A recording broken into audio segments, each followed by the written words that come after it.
মানে গোটা রঘুনাথপুর দেখা যাচ্ছে বল। দেখ ওই দেখ। হ্যাঁ, তো ফাইনালি ফ্রেন্ডস আমরা কিন্তু চলে এসেছি একদম টপে, আর এইটুকু বাকি ছিল, তো পুরোটা ফাইনালি হয়ে গেল। আর জাস্ট রঘুনাথপুরটা পুরোটা দেখুন কত সুন্দর লাগছে দেখতে, এত কষ্ট করে উঠার ফল এইটা। আর যখন আমরা ছোট ছিলাম তো তখন দেখুন ওই পাহাড়টা ওই পাহাড়টা ওই পাহাড়টা, এর অবভিয়াসলি এটা তো উঠবই, মানে সবগুলোতে কিন্তু আমরা উঠে নিয়েছি।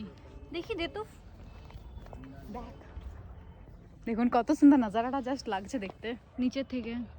জাস্ট ক্যামেরাতে মনে হয় না বোঝা যাচ্ছে, কিন্তু রিয়েলে খুব ভালো, দারুণ লাগছে দেখতে। আর এই পাহাড়টা অনেকটা সিঁড়ি তো, তাই একটু আমাদের কষ্ট হলো, তাছাড়া সবকিছু ঠিক আছে।